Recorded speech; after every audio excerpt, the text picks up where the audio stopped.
Hey DCI, we're so glad you're here. Before we get started, make sure to download our Church In app to stay updated on all the latest things happening here at DCI.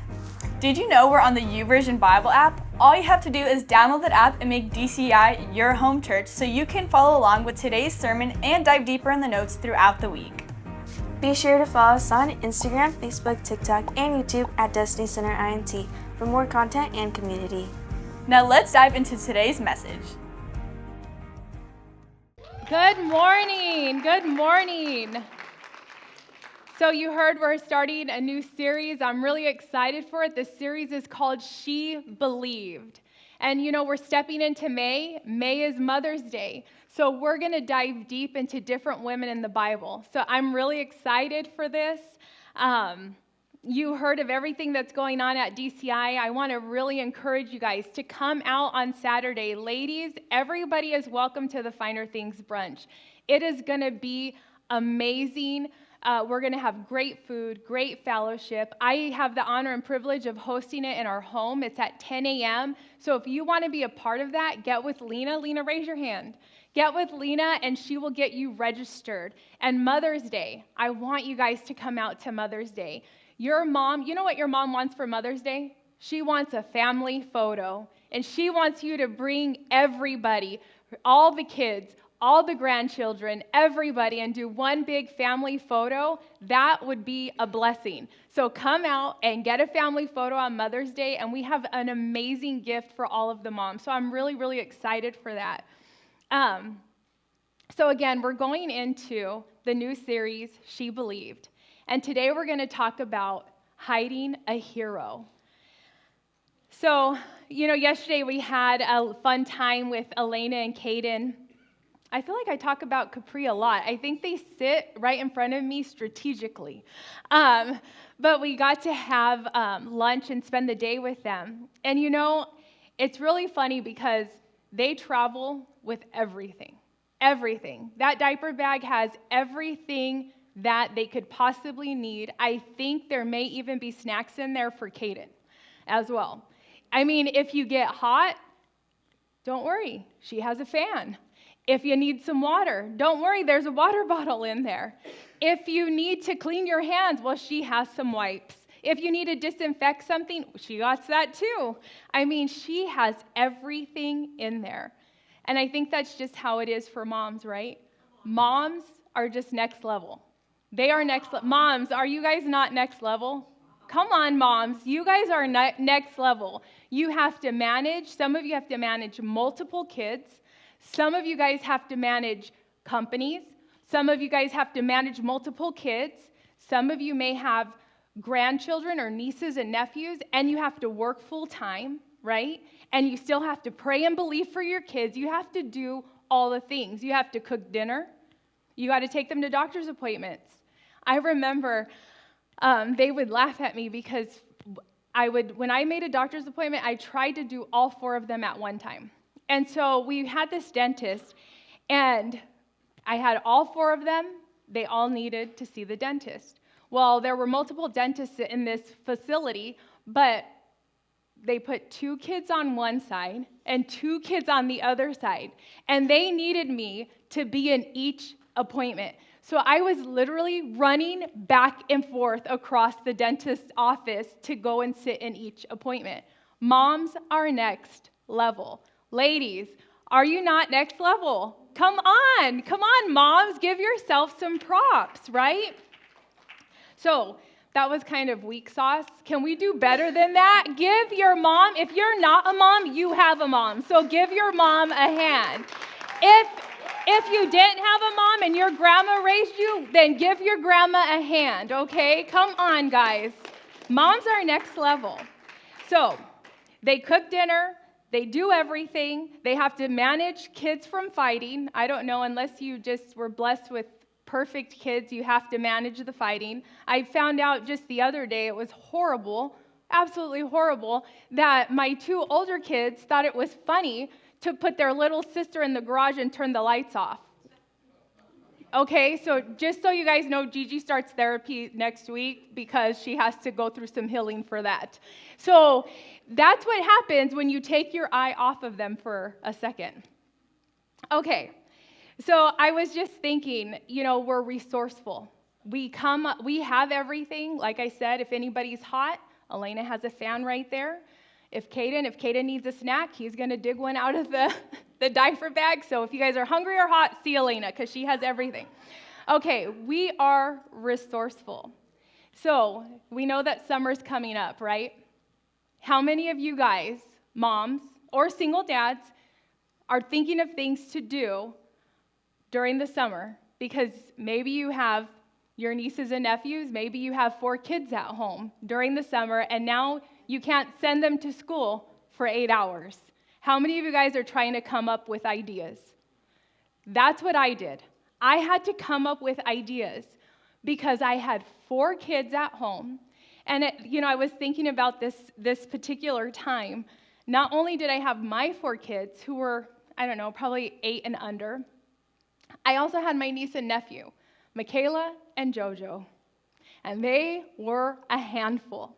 So I had 6 kids at home during the summer, and we were trying to build a business and do all these things as well. 6 kids, all under the age of 8. I think Daisy was maybe 3, and so that would have made Jojo about 4 or 5. And then Kayla, who was a handful, and you get Kayla and Gigi together, oh my gosh, that's a whole nother story. It was insane. And we didn't have a lot of money, so I couldn't send them to like a daycare or a summer camp. And it was really hard getting all of them into like a Bible camp thing or whatever. So how many of you guys have heard of Summer Movie Fun? Has anybody ever did Summer Movie Fun? Nobody? Well, Stephanie, okay. Summer Movie Fun was where you get to go to Harkins. Oops, my bad. Or AMC.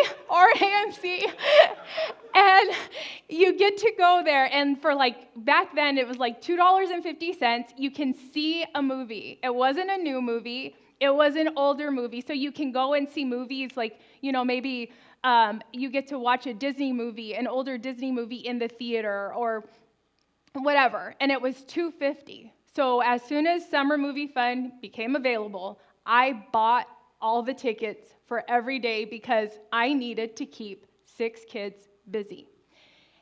Again, we didn't have a lot of money, so I could not afford the little kid pack. Even though the kid pack, I think, was like $5, 5 times 6, it starts to add up, right? So moms are resourceful, right? So what I would do is I would wake up extra early, and I would sit there, and I would pop popcorn bag after popcorn bag, and then I went and I had a big thing of red vines, the big ones that you can get at Costco, because if you buy in bulk, you save money, right? And the big bag of peanut M&Ms, and in the morning, I would pack all their popcorn bags and get them all ready, and then load them all in the car.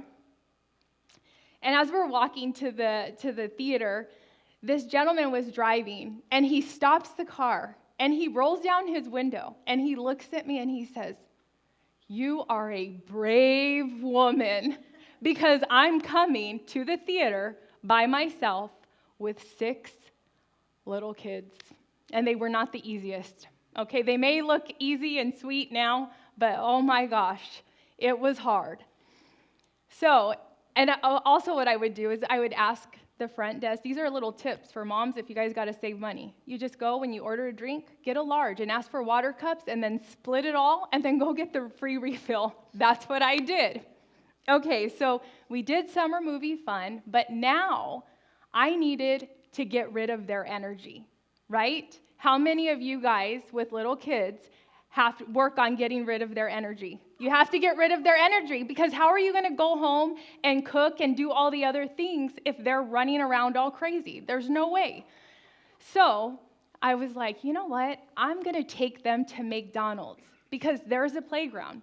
In Arizona in the summertime, you cannot take your kids to the playground unless you want them to get third-degree burns on the slides, right? So we got to find indoor things. So I'm going to go to McDonald's, and this is perfect. Why? Because back then, I don't know how much it is now, but a small ice cream cone was 39 cents. I mean, this is all budget. I made it work, and we had fun, and they had no idea they were missing out on anything. And so we get to McDonald's, right? I have their 39-cent ice cream. They're playing. Everybody is there, right? Because everybody has the same idea as me. I'm sitting there trying to keep my eyes on everybody. Well, I hear somebody's shoving Daisy out of the way because they want to go down the slide first. Well, my niece Michaela was not having that.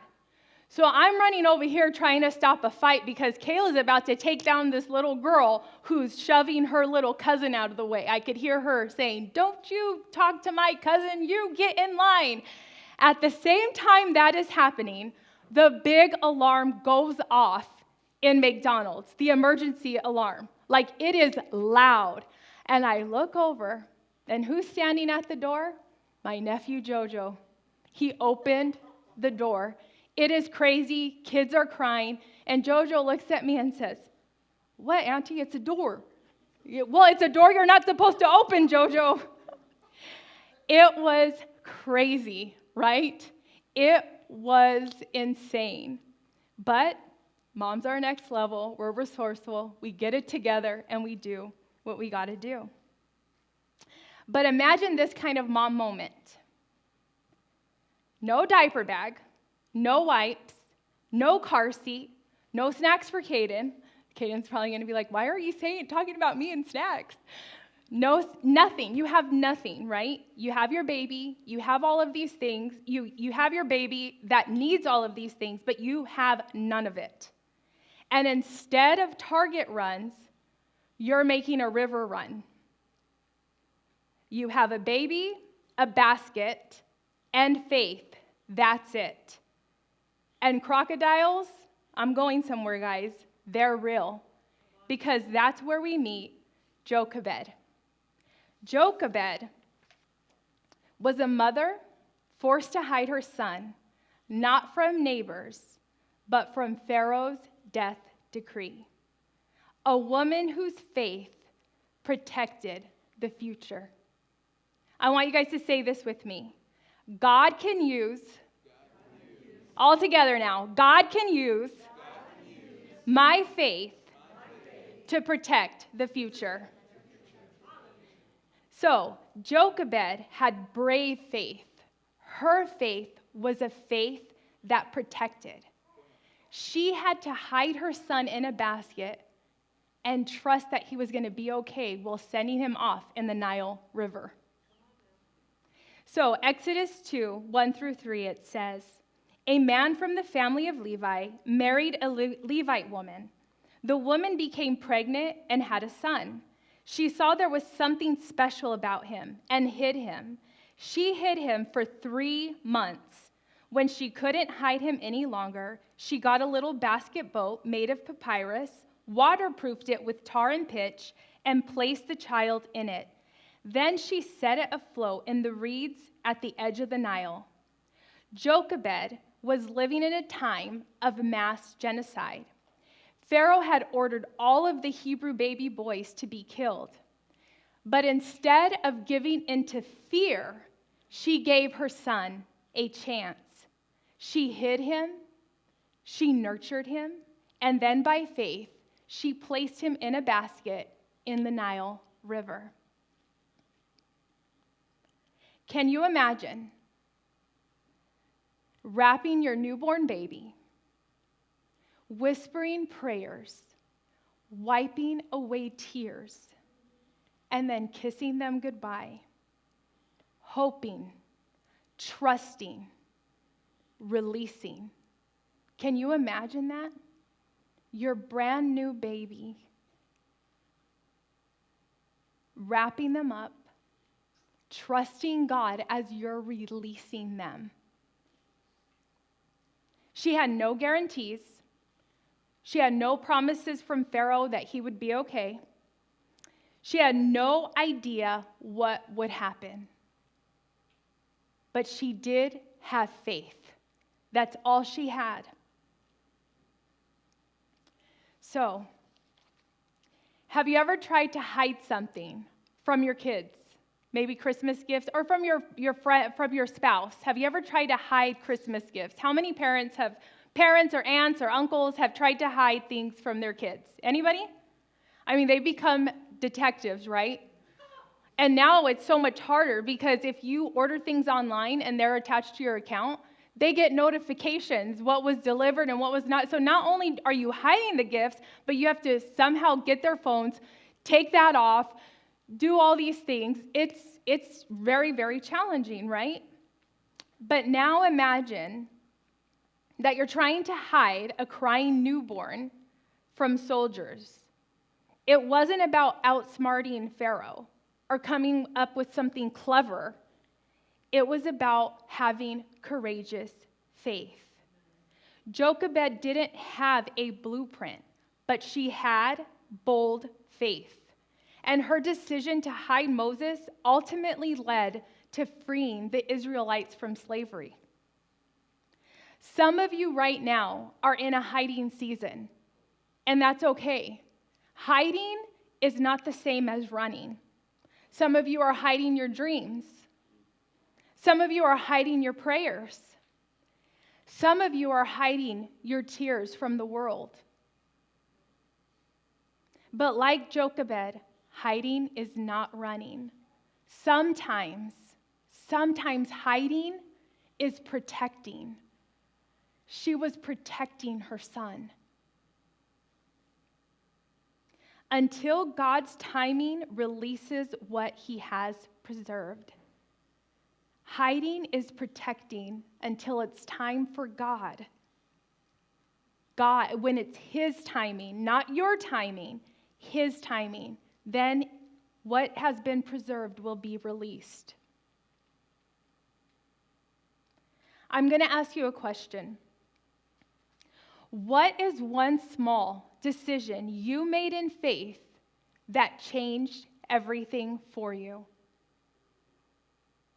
What is one small decision you made in faith that changed everything for you? I'm going to have two women come up to share what their small decision was. We all are faced with decisions. See, Miriam or Jochebed, her small decision in faith, it was to make a basket.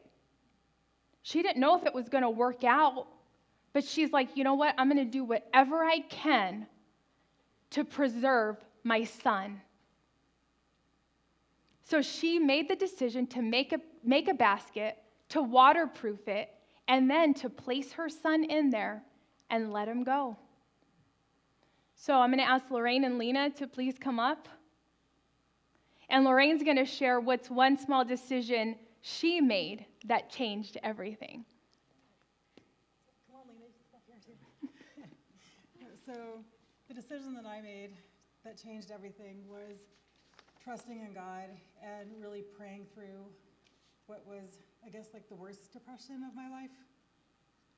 So 23 years ago, I lost my fiance. It was not expected. He was not sick. Like, it wasn't anything I could have ever planned for. I was 9 months pregnant with our son, and I've lost a lot of people in my life. I've lost, my godson, who was like a son to me. I've lost my brother, who was like a father to me. But none of those losses impacted me the way that my fiance's loss impacted me. That was like the darkest and most sad time I've ever had in my entire life. It still affects me when I talk about it today. But so here I was, 9 months pregnant. He dies unexpectedly. 3 days later, I deliver our son, and I'm like, here I am with a single mom with two kids. One's 7 and the other one's a newborn. I'm like, what am I going to do now? Like, I was literally crying every day from the time I woke up to the time I went to bed. And it was right after 9/11. So 9/11 happened in September. This happened in January. And there was like talk about on the news of nuclear war, and I was like, my family was worried about me. I knew I wasn't going to do anything stupid to, like end my life or my kid's life, but I did not want to be here. Like, I would just pray every day for God to take us all together, because I didn't want my kids to be here without me. And then when that came on the news, I was like, oh, wouldn't that be cool if we all got, it wasn't very patriotic of me, wouldn't that be cool if, like, it was just, they did do the nuclear warfare, and and we all just wiped out all together. You know, that way nobody had to survive me, and I didn't have to survive anybody else. Like, that's where my mind was. And I know my family was very worried about me, but I mean, I wasn't going to do anything, but that's where I was. Like, I just did not want to be here. But then, here it is, 6 weeks, and I have to go back to work, and I'm still crying every single day, and I'm like, okay, God, I'm going to trust in you. Like, I don't know what this means for me. I was never mad at God, but I was confused. And I was like, okay, God, like, this has to have some purpose. I don't know what it is. I don't understand it, but I'm going to trust in you. Like, I need your help to get through the day. I can't go to work and be crying every day. They're going to fire me. So I literally, like, every single day, as soon as I woke up, I was praying. Like, I just clung so close to God, because that's the only thing that got me through the day.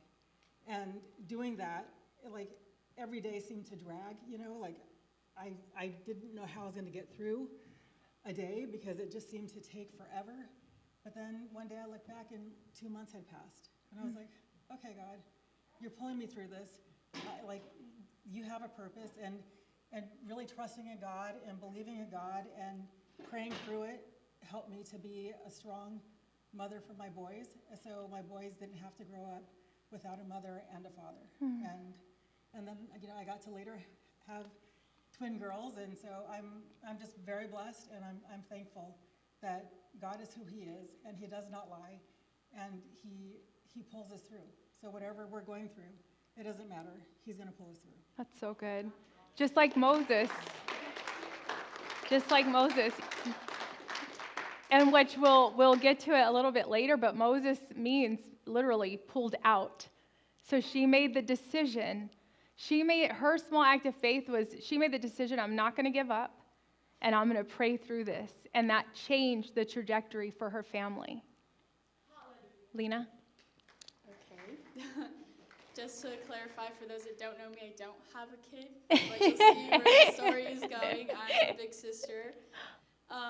So I think for me, it wasn't really a small step, I don't think, but it really does make a huge impact is, you know, being young and 21, and, you know, you're in a place where you're like, oh yeah, like, I'm young, I can have fun and do, like, different things. And I think that I was like, well, I have people watching me. I have two sisters watching me. I have, you know, young girls, like her twins watching me. Like, there's other people watching me. Is that gonna lead them in the way they should go if they're watching me? And it got to a point where I had to put, like, my selfish desires and that fun. You could still have fun and not do crazy things. You could still have fun and have all those young girls around and be an example and show them what real fun is. So it was stepping out and just being like, okay, God, it's hard, but your way is better, and I'm gonna put my flesh and my selfish side away and just step into the big sister role to those young girls around me and to my sisters as well. That's so good. That's really good. Thank you, guys. Let's give them a great big hand. See, faith isn't about having a guarantee. It's about making a move when all you have is God's promise. So Lorraine made a move, right? And maybe the move didn't seem huge, but she could have given in to depression, or she could have moved into faith, moved into God, and move into prayer and pull herself out. So she made a move. Lena, she said, you know what? Maybe this doesn't look like what you see on social media or the 21-year-olds having fun, but you know what? I'm going to make a move. And my move is I'm going to surrender to God, because I know that I'm leading the path for all these other young girls after me. See, it's not always understanding everything. It's just knowing that God's promise is real and He is faithful to keep that promise. So we're going to talk about, Lena made it very clear. You'll see where we're going. She wanted you guys to know she is not a mom. She's not, but she is a big sister. So we're going to talk about Miriam, who was Moses' big sister. And Miriam had a faith that stepped up. Exodus 2, 4-8 says, the baby's older sister found herself a vantage point a little way off and watched to see what would happen to him. Pharaoh's daughter came down to the Nile to bathe. Her maiden strolled on the bank. She saw the basket boat floating in the reeds and sent her maid to get it. She opened it and saw the child, a baby crying. Her heart went out to him. She said, this must be one of the Hebrew babies. Then his sister was before her. Do you want me to go and get a nursing mother from the Hebrews so she can nurse the baby for you? Pharaoh's daughter said, yes, go. The girl went and called the child's mother. See, Jochebed trusted God when she released her son. And then Miriam, Moses' big sister, she didn't stay off in the house or, sink back and be sad. They had to let her little brother go. No, she's like, I'm going to watch to see what happens to my baby brother. I'm going to see what happens, and I'm going to hide behind this bush, and when the right time comes, I'm going to go up, and I'm going to talk to Pharaoh's daughter. See, while Jochebed let go, Miriam watched from a distance. She saw Pharaoh's daughter find the basket, and she stepped in with confidence to offer help.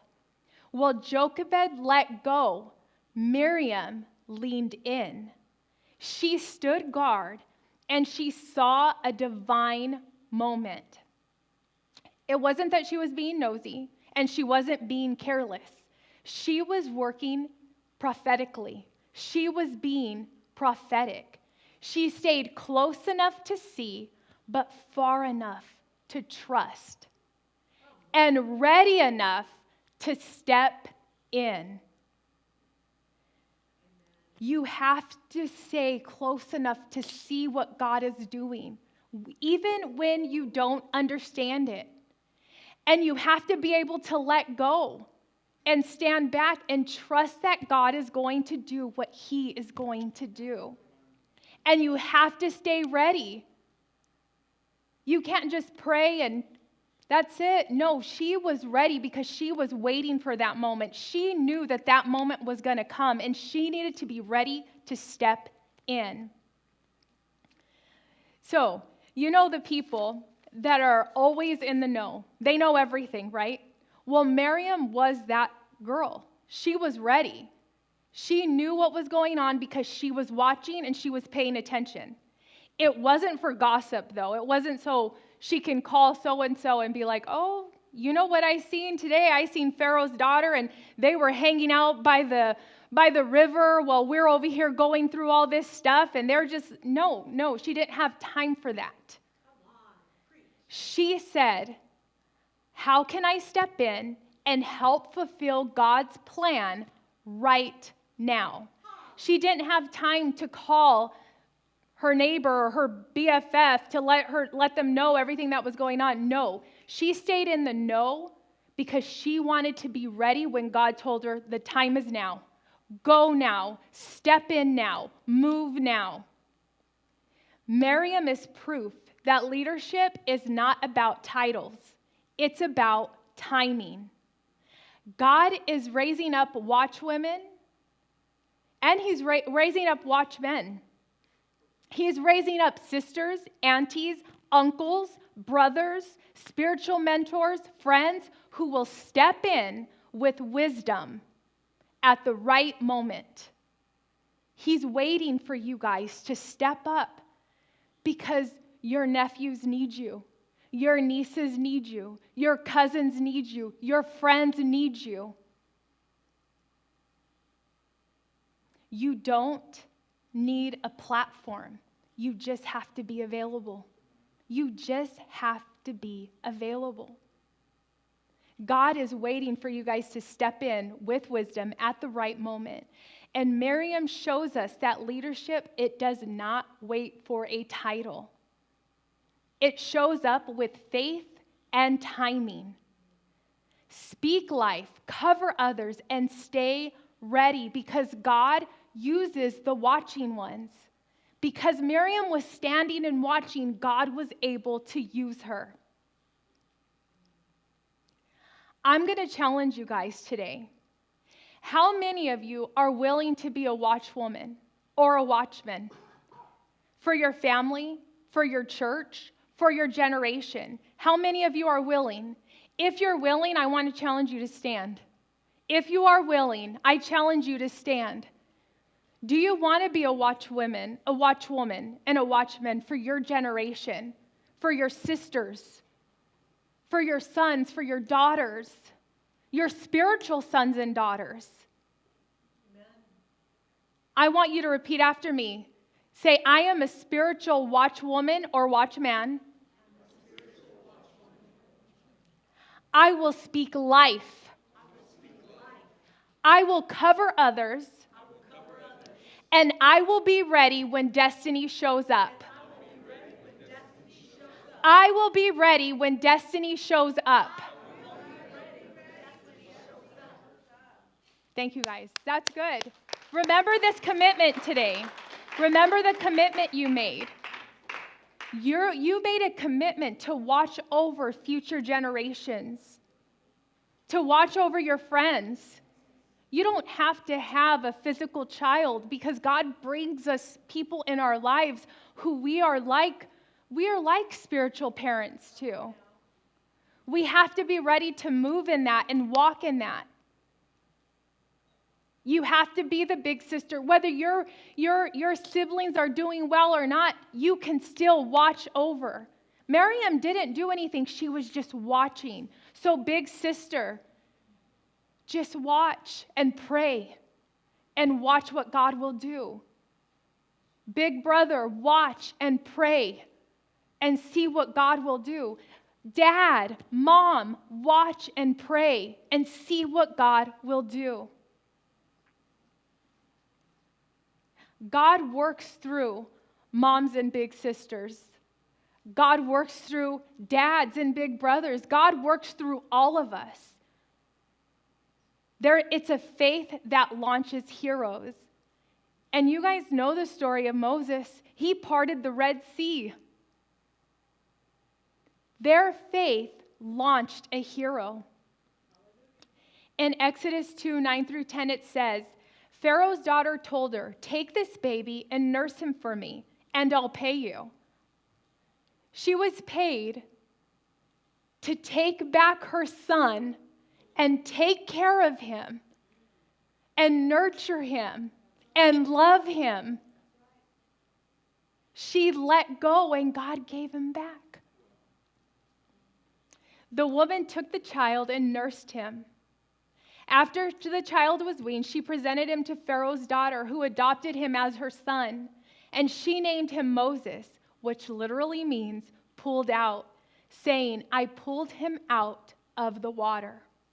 Moses became one of the greatest leaders in the Bible, but it started with a mom with faith and a sister with courage. You just need faith and courage. Faith, because you can believe that all things are possible, and courage to step out in that faith. The greatest moves of God often begin with the smallest acts of faith. Moses was raised in a palace, but his life started with a mom and a sister. Without them, there would be no Moses. Without Moses, there would be no Exodus. Without Exodus, no nation of Israel. And without Israel, there would be no Jesus. Your faith today echoes into generations. What you believe today determines your tomorrow. And not just your tomorrow, but the generations after you, their tomorrow as well. Think about how many heroes of faith were raised by women whose names we barely know, but heaven knows. Somebody said, was Miriam really Moses' sister? Yes, it says that was his big sister. Jochebed, Moses' mom. That's where it started. It started with their faith and their courage. You might not be famous, but your faith makes eternal headlines. You may not have the spotlight, but you're building up someone who might set the captives free. Hidden heroes are not just Bible characters. Hidden heroes are moms raising children, grandmas raising grandchildren, single moms working 2 jobs, but still praying at night for their kids, still taking their kids to church, still believing, still praying. Hidden heroes are aunties stepping up to fill in the gap for their nieces and nephews. Hidden heroes are big sisters helping their younger siblings believe in themselves. You are hiding heroes. You are protecting futures, and you are releasing destiny. Some of you today need to release your Moses. Some of you today need to release your Moses. Who are you holding in faith right now? Who are you believing God for right now? And I'm going to tell you something. If you're first in your generation to serve God, you can hold your parents in faith. You can actually lead to their breakthrough. Who are you holding in faith right now?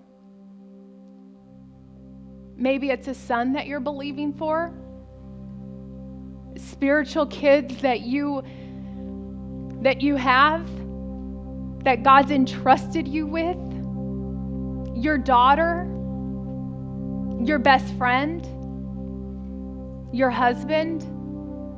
Who are you holding in faith right now? I want you guys to take a moment and take out your phone. If you have the Notes app, open your Notes app. And I want you to write down one young person's name or anyone's name, someone in your life that you know God has been placing heavy on your heart. And I want you to write that name down. It could be a son, it could be a daughter, it could be an aunt, a cousin, a friend, a parent, but write that name down. And I want you to commit this week to pray for them. Speak life over them. Don't speak what you see. Speak what you're believing God for. When Jochebed released her son, she wasn't speaking what she saw. She was letting him go into the unknown. She didn't know what was going to happen. But when she released him, she said, God, I trust you. And God brought him back to her. It's not too late, and it's not too hard for God. Commit to pray for them. Speak life over them. And if they've been heavy on your heart, it's because your assignment is to protect their destiny. That's your assignment. And how do you protect someone's destiny? Through faith, through prayer, through trust. You can't give up. And it's a daily thing. It's a daily thing. It's your job, watchman. It's your job, watchwoman, to protect that person's destiny. And you say, well, how can I? I can't even, maybe you can't see them. But you know what? If they're heavy on your heart, God put them there for a reason. And you can protect them by covering them in prayer and speaking life and believing God for it. Where we started, never in a million years would I have thought I would be standing up here today, because it didn't look like that. I mean, my mom and I were literally in a YWCA because we didn't have anywhere to go. We lived in a shelter. But you know what? She was heavy on somebody's heart. I was heavy on somebody's heart. And they covered us in prayer, and that protected our destiny. Your prayers matter. Your faith matters. Don't give up and don't quit. Do you guys all have that name? I want you to just put a hand over that name, whether it's on your phone, on a piece of paper, just like if that person's right in front of you right now. And I want you to declare this over them. Say, God, I trust you to carry them. I release them into your perfect timing. I let go and I let you take over. With everybody's eyes bowed and everybody's heads bowed and everybody's eyes closed, I'm going to say a prayer. Lord, thank you for the Jochebed's bravery and Miriam's boldness. Thank you for every woman and every man here today who has dared to believe you. When fear said give up, they stepped up. Raise up more women and men who protect purpose, who speak faith, and who lead with love. Let us hide the future not in fear, but in faith. In Jesus' name we pray. Amen. Hey, thank you for watching. I encourage you to subscribe to our YouTube channel and follow us at Destiny Center INT. That way you'll be notified every time we go live and post new content. Please leave a comment to let us know what spoke to you and how we can pray for you. And if you'd like to give financially and support the ministry, scan the QR code below or the link to help us support the community. Thank you, and I hope you really enjoyed this message today.